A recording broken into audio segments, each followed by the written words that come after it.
un ailier gauche, d'accord, un latéral droit, un numéro 6, un numéro 8, une doublure pour le numéro 9, une doublure en défense centrale et monsieur Lionel Messi. Le mercato 2023-2024 du Barça est sur le point d'exploser, les amis. Il est sur le point d'être lancé. Il est dans les starting blocks. On le sent, les dirigeants, Laporta, Xavi, Matteo Alemany, pour, je pense, l'un des mercatos, voire le mercato le plus important de l'histoire récente du Barça. Je pense. Oui. Et ce, évidemment, pour plusieurs raisons évidentes. Déjà, pour la saison qui est en cours, qui a prouvé clairement que l'effectif du FC Barcelone était largement insuffisant. On en paie encore le prix fort aujourd'hui. Deuxième raison, c'est pour l'arrivée presque certaine, en tout cas très probable, du retour de Lionel Messi au FC Barcelone. Troisième raison, il faut être honnête, c'est parce que les récents mercatos, dont celui en 2022 qui avait été annoncé comme un très beau mercato, finalement, on ne va pas se mentir, il y a eu des ratés, il y a eu des très belles choses, des transferts qui se sont bien passés, des paris qui ont été faits par Xavi et Matteo Alemany qui ont été, je trouve, des bons paris, et d'autres qui ont été des petits flops ou bien qui sont en passe d'être des gros flops confirmés. Alors depuis plusieurs semaines, on a cependant des rumeurs mercato, on en a tous les jours. Hein. Je pense que vous voyez ça un petit peu sur Facebook, Instagram, Twitter, les réseaux sociaux, sur Twitch, évidemment avec le roi Gérard Romero qui nous bombarde tous les jours, nous saoule.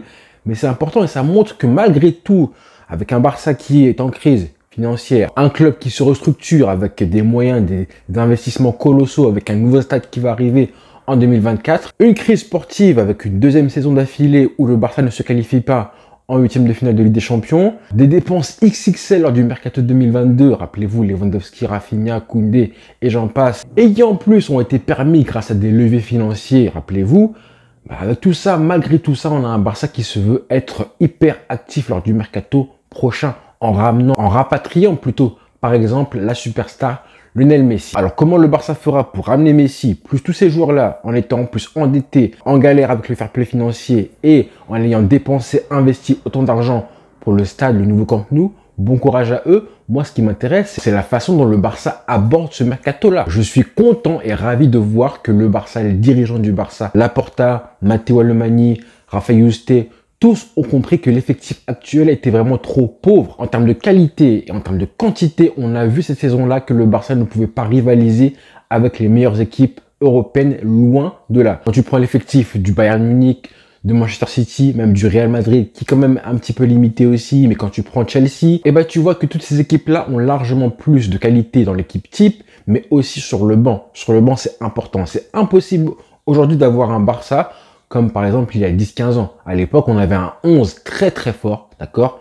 Je pense que n'importe qui d'entre vous pourrait me citer les 11 joueurs de l'équipe en 2009, en 2010, parce qu'on s'en rappelle, parce que c'était des joueurs qui jouaient pratiquement tous les matchs, et les doublures, les remplaçants faisaient le nombre et un petit peu permettaient aux titulaires de se reposer. Mais aujourd'hui, jouer avec un 11 fort et très peu de remplaçants, c'est juste impossible. Le meilleur exemple, c'est évidemment Manchester City. On parle de Guardiola il y a 10-15 ans. Lui, au Barça, comme je le disais, il avait un 11 fort. Aujourd'hui, c'est complètement différent avec son club à City. Limite, il a un effectif infini, dépense énormément d'argent à chaque mercato. Par exemple, demain, il y a un match Arsenal-Manchester City. C'est impossible pour vous de savoir qui sera titulaire parce que Guardiola, il a tellement d'armes sur le terrain, sur le banc à chaque fois, qu'il peut se permettre de mettre, je sais pas au hasard, un poste comme ailier gauche. Il peut mettre Mahrez, Foden ou encore repositionner Bernardo Silva. Ça, c'est un luxe inestimable en Europe. Et il peut faire ça à tous les postes ou presque. Hein. C'est vraiment incroyable. Je pense qu'il n'y a vraiment que le Bayern Munich qui peut se permettre ça ou presque. Et du coup, ça donne des images incroyables où vous voyez des matchs de City ou du Bayern Munich en coupe d'Allemagne ou en coupe d'Angleterre avec une équipe qui joue sur le terrain et sur le banc, vous voyez des mecs comme Haaland, De Bruyne, Ruben Dias, Silva, etc. pendant que l'équipe bis joue sur le terrain et mène au score 3-0 comme ça s'est passé ce week-end. Par exemple, ça c'est un luxe que le Barça ne peut absolument pas se permettre aujourd'hui. Nous, c'est même l'inverse. Toute la saison, on a fait jouer Jules Koundé au poste de latéral droit. Là, rappelez-vous, il y a 10 jours de ça, en Liga, on a réussi à mettre quand même un couloir gauche avec comme ailier Baldé et comme latéral gauche avec comme Alba. Justement parce que Ferran Torres ni Ansu Fati ne donnaient un petit peu satisfaction, un minimum au poste d'ailier gauche. On n'a pas de doublure pour Lewandowski. On a eu des blessés au milieu de terrain et du coup, Sergio Roberto a dû jouer autant de matchs qu'il a joué. Forcément, à la fin, il s'est blessé et il nous a coulé. Donc, je suis content enfin de voir la direction du Barça sportive, Matteo Alemany, Jordi Cruyff et Rafael Yuste, les dirigeants du Barça qui s'occupent un petit peu du recrutement et qui ont ciblé les faiblesses et les failles de l'effectif actuel du Barça. Quand je vois les rumeurs, quand je lis les noms qui sont évoqués des rumeurs mercato du Barça, bah ça me rassure de voir que le club a enfin ciblé les lacunes et les failles de l'effectif du Barça. Et donc, si on fait la liste des lacunes et des manquements de l'effectif du Barça, si on fait une liste vraiment de plusieurs joueurs dont le Barça aurait besoin lors du mercato, je pense qu'en premier, on peut déjà cibler le latéral droit, parce que Koundé n'en peut plus. Ce n'est pas son poste, il s'est fait encore travailler par Carrasco, on l'a vu. Et je pense que l'accumulation des matchs comme ça, des périodes, des mois à jouer à ce poste-là, à la fin, on va le perdre. Vraiment, il va perdre confiance. Il sera malheureux au Barça, il va faire des mauvais matchs. Donc, et même quand on va le remettre à son poste d'origine, il sera plus bon parce qu'il aura perdu confiance. Donc, il nous faut absolument un latéral droit. Il nous faut absolument aussi un ailier gauche. Il nous faut, selon moi, un ailier gauche parce que ce soit Ansu Fati, Ferran Torres, ils n'ont pas le niveau pour le Barça aujourd'hui. Il nous faut un joueur frisson, un joueur dribbleur qui puisse avoir cette nature en lui, cette capacité à éliminer des joueurs parce qu'on a seulement, malheureusement, que Dembélé qui a cette capacité-là aujourd'hui au club. Et ce serait une bavure de laisser Baldé être le seul joueur frisson sur le côté gauche, sachant qu'en plus c'est un latéral. Donc responsabiliser un latéral gauche pour être le seul joueur à faire des différences sur son côté, c'est prendre le risque justement qu'il laisse des boulevards dans son dos. C'est mathématique, hein. Plus vous le responsabilisez à faire des différences offensives, plus vous le déchargez de ses tâches défensives. Comme profil de latéral droit, il nous faut un latéral droit qui puisse apporter offensivement, pas comme Koundé aujourd'hui. Parce que si Messi revient, il ne jouera pas assez excentré comme il le faisait avant. Donc ce sera au latéral droit d'apporter offensivement, comme justement le fait Nahuel Molina avec la sélection argentine. Il nous faut aussi absolument un milieu de terrain relayeur droit. J'insiste parce que je pense que c'est le côté à privilégier.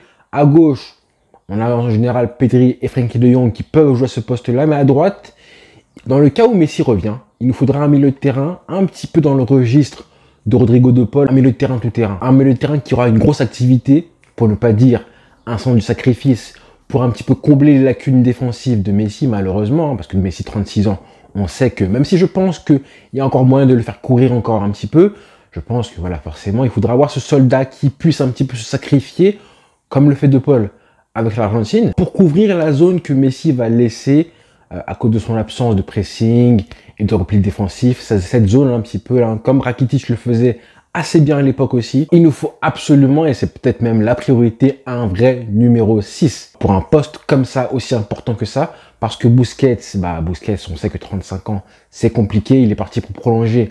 Mais honnêtement, faire jouer Busquets et Messi ensemble, moi je n'y crois presque pas du tout, c'est impossible pour moi. Quand tu vois ce que fait l'Argentine, Scaloni, en blindant le milieu de terrain pour compenser un petit peu le manque d'activité de Messi, avec des mecs comme Enzo Fernandez, comme De Paul, qui sont quand même des gros travailleurs, on va pas se mentir. Ben là, t'as envie de te dire que Busquets, c'est pas lui qui va combler le manque de pressing de Messi, et surtout qu'on a retrouvé un bon pressing. Pas grâce à Busquets, mais il nous faut une vraie sentinelle, d'accord? Je pense qu'en 2023, le Barça doit avoir une sentinelle qui sache défendre. Avoir un profil à la Busquets, comme c'était le cas à son prime, je pense que dans le football d'aujourd'hui, c'est un peu trop compliqué, encore plus quand il y a Messi devant toi. Donc on veut un vrai chien de la casse, d'accord? Un vrai milieu défensif qui sache défendre, être dur sur l'homme, agressif. Un mec qui ne sera pas débordé par l'intensité qu'on voit aujourd'hui en Ligue des Champions. Honnêtement, des fois, je vois les matchs du Barça et je transpose ces mêmes matchs du Barça avec ce qu'on voit en Ligue des Champions, comme le match City-Bayern Munich. Je me dis que des mecs comme Busquets, jamais de la vie, 45 minutes, ils vont les tenir. Je me dis que jamais de la vie, ces mecs-là, ils pourraient tenir face à des mecs comme De Bruyne, Haaland. Juste le Bayern Munich, ils se sont fait étouffer, remplacer le milieu de terrain Kimmich, Goretzka par Busquets et De Jong. Et Busquets, bon courage. Bon courage pour te continuer ce qui s'est passé là. Donc il nous faut absolument un numéro 6 qui est prêt à partir au combat, qui n'a absolument pas peur des duels et qui ne tombe pas au premier coup d'épaule, au premier pressing. N'est-ce pas, monsieur Busquets? Ensuite, comme je disais, il nous faut des doublures aussi. Il nous faudrait idéalement une doublure à Lewandowski. Et même si c'est compliqué pour ce joueur-là, parce qu'il va forcément venir au Barça, mais je pense que la saison a montré que Lewandowski aurait pu avoir une doublure et que la doublure qui aurait été là, que ce soit Memphis Depay ou Aubameyang, elle aurait eu du temps de jeu. Elle aurait eu forcément du temps de jeu parce qu'il s'est blessé, parce qu'il était suspendu aussi, et que lors de plusieurs matchs, il n'a pas été bon. Et je pense que si on avait eu Aubameyang, par exemple, il n'y aurait eu aucun problème pour que Xavi le remplace et le fasse entrer en jeu à la place de Robert. Et comme doublure, il nous faut idéalement aussi un défenseur central. Ça, c'est évidemment parce qu'on a vu qu'en défense centrale, cette saison, on a eu tellement de blessés. Araujo avant la Coupe du Monde, Christensen encore aujourd'hui. Bref, et qualitativement, on a été très faible. On a eu Eric Garcia et Marcos Alonso, qui sont deux joueurs franchement assez moyens. Je pense qu'on peut largement trouver mieux comme doublure à ce poste-là. Ça, même au Barça B, je pense qu'il y a largement de quoi trouver mieux que ça. Et pour finir, il faut évidemment le retour de monsieur Lionel Messi. Parce que là, niveau créativité, on en a besoin. Je pense vraiment que ramener tous ces joueurs-là dont j'ai parlé sans Messi, ce serait pas la même chose. Et au contraire, ramener Messi, c'est une bonne chose, mais il faut absolument faire une équipe vraiment solide et équilibrée derrière lui. Clairement, si je veux qu'un mec comme Amrabat et Gundogan viennent les deux joueurs au milieu de terrain, c'est justement pour qu'au milieu de terrain, on ait une solidité et un équilibre. Parce que Gavi, par exemple, et Kessié, pour l'instant, c'est un peu léger. Je pourrais dire que Gavi pourrait endosser le rôle de ce milieu de terrain qui est un petit peu le garde du corps de Messi, un petit peu reculé derrière lui. Mais je pense que sa qualité avec ballon à Gavi, elle n'est pas encore assez développée. Comme je ne veux absolument pas voir Busquets et Messi ensemble sur le terrain, et je veux un vrai numéro 6 comme un Rabat par exemple. La rumeur de Gundogan au Barça avec un joueur qui viendrait libre à Barcelone, moi, elle me va à 100%. C'est un trentenaire, 32 ans, certes, 33 ans presque maintenant, certes, mais bon, c'est un joueur qui est tellement complet, qui a une espèce d'activité énorme au milieu de terrain, qui balle au pied. Techniquement, c'est plus fort que tous nos milieux de terrain aujourd'hui ou presque, avec Frenkie de Jong aussi quand même.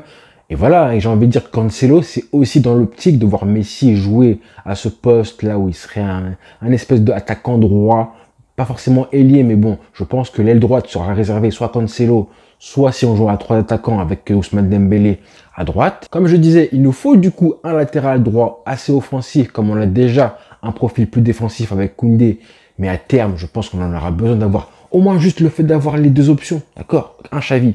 Je sais qu'il n'aime pas trop, apparemment il n'aime pas trop les profils assez offensifs comme Cancelo. Il voudrait plutôt un Foyt, un Foyt, un Meunier, pourquoi pas un Pavard à la limite. Mais bon, moi je pense que Koundé aujourd'hui est quand même meilleur que tous ces joueurs-là. Et on l'a Koundé, c'est une bonne chose, mais maintenant, pourquoi pas avoir un profil offensif, comme ça on peut varier selon l'équipe avec laquelle on joue. Amrabat, c'est pareil, c'est un profil totalement différent de Busquets, mais je valide aussi parce qu'il a des qualités énormes qui sont un petit peu, je trouve, sous-côté. Et même s'il a des lacunes un petit peu techniques par rapport à Busquets, forcément, qu'il n'a pas la relance, qu'il n'a pas forcément la vista, l'orientation du jeu, l'anticipation de Busquets, je pense qu'avec un milieu de terrain renforcé, avec Frenkie, Gundogan ou Pedri autour de lui, et Messi aussi, je pense qu'il sera un petit peu déchargé de la responsabilité d'être bon à la relance, d'être bon aussi à l'orientation du jeu. Je pense qu'il n'aura pas trop à faire ça. Par contre, en termes d'impact physique et d'agressivité dans les duels, lui par contre, il va t'apporter. En défense centrale, comme doublure, on a des rumeurs comme quoi, bon, c'est pratiquement fait avec Inigo Martinez qui joue aujourd'hui à Bilbao. Moi, je valide totalement par rapport à Eric Garcia, par rapport à Marcos Alonso, il n'y a aucun problème avec ça. Au poste de numéro 9 en tant que doublure, pour l'instant les Échos, c'est plutôt un retour d'Aubameyang. Ça aussi comme option, ça me va à 100% parce que je pense qu'Aubameyang, c'est bien adapté au Barça il y a un an. Il va revenir, il connaît le vestiaire. Et après ce qu'il a vécu, je pense que ça lui posera beaucoup moins de problèmes, voire plus aucun, d'être la doublure de Lewandowski. Et pour finir au poste d'ailier gauche, le poste où vraiment il y a une place à prendre pour une superstar, malheureusement, les finances du Barça ne le permettent pas aujourd'hui. J'aurais bien aimé, moi, que le Barça ramène, je sais pas moi, Leao, ou Kvara de Naples, ou Mitoma, par exemple. Mais bon, voilà, on n'a pas forcément de l'argent et les finances pour le faire. Pour l'instant, les rumeurs font état de la volonté du Barça de rapatrier soit Abdé ou soit faire venir Carrasco. Carrasco qui a fait un gros match face au Barça ce week-end, mais qui a 29-30 ans, qu'il aura, je crois, en septembre prochain.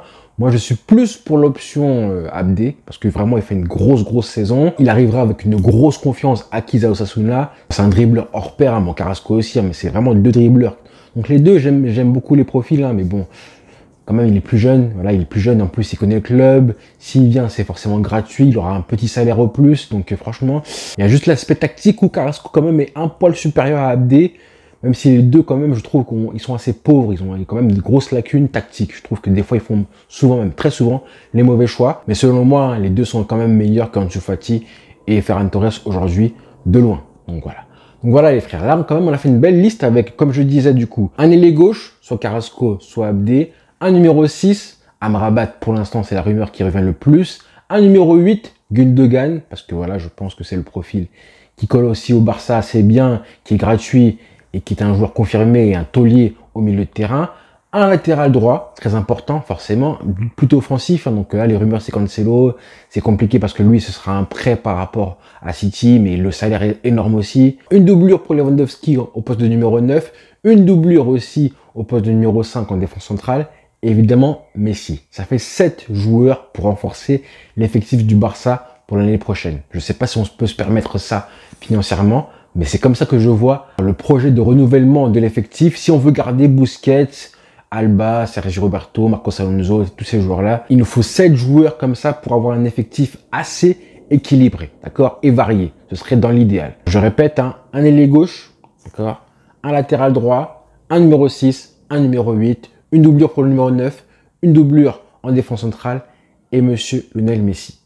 Je ne sais pas comment le Barça fera financièrement, sachant qu'on n'a pas d'argent. Forcément, ça passera par une vente, au moins une grosse vente. Pourquoi pas Ansu Fati, qui je pense pourrait partir pour une somme qui pourrait avoisiner les 100 millions d'euros si le Barça travaille bien sur le dossier, parce qu'il y a quand même pas mal de concurrents anglais. On sait que les clubs anglais dépensent à foison, des fois hors de prix, parce qu'ils ont de l'argent, parce qu'il y a une concurrence aussi. Il y a eu des rumeurs aujourd'hui sur le quotidien Sport, je crois, d'un échange entre le Barça et l'Atlético Madrid concernant Carrasco, pourquoi pas, et Ferran Torres. Ça, j'y crois pas trop et j'ai pas trop envie de voir le Barça retravailler encore une fois avec les colchoneros, avec presque ce qu'ils nous ont fait avec Griezmann, avec Depay, bref, tous ces joueurs-là. Rafinha apparemment intéresse Arsenal à voir parce que je pense qu'il se plaît à Barcelone et que partir au bout d'un an, je pense pas que le joueur voudra alors qu'il commence de plus en plus à progresser. On l'a vu ce week-end. Il y a eu des petites rumeurs de la volonté du club de vendre, pourquoi pas, Christensen pour enflouer un petit peu les caisses. Mais j'ai vu des infos comme quoi apparemment Christensen veut rester au Barça et j'espère. Parce que lui, il doit absolument rester. Lui, catégoriquement, il faut qu'il reste. Parce que là, il nous manque juste un latéral droit pour avoir une défense absolument parfaite. Une défense parfaite, un milieu de terrain blindé, renforcé, un ailier gauche assez créatif. Et je pense qu'on aura une équipe aussi et assez bien équilibrée pour accueillir. Ce sera, comme je dis, un Barça autour de Messi et non pas un Barça dépendant. Très différent. Très important aussi. Donc voilà les frères, dites-moi en commentaire ce que vous en pensez un petit peu des joueurs dont on a parlé en vidéo, les pistes que le Barça pourrait aller chercher ou pas, ce que vous pensez des profils comme Amrabat, comme Cancelo. Oui, Cancelo, on sait que oui, il veut jouer, il a un caractère, etc. Est-ce que Xavi va le gérer? Mais bon, Cancelo quand même, s'il a des problèmes, c'est parce qu'il veut jouer. Simplement pas parce qu'il veut jouer titulaire. C'est pour ça qu'il a été en clash avec Guardiola et avec Tuchel aujourd'hui. Mais si aujourd'hui il va au Barça, il a une place titulaire indiscutable qui lui est garantie à vie. Hein. Donc, vous inquiétez pas. Est-ce que vous êtes plutôt Carrasco ou Abdé? Dites-moi tout ça en commentaire. Je vous lirai, on débattra. Et gardez en tête que tout est fait pour un petit peu conditionner et faciliter le retour de Messi dans l'effectif. Et ça, évidemment, on en parlera. D'accord? Plus tard dans une vidéo dédiée sur Messi et comment le réintégrer et quelle fonction il aura, quel rôle il aura quoi qu'il arrive. Donc voilà les frères, bonne soirée à tous. Évidemment, on s'abonne et rendez-vous très vite. Bonne soirée à tous.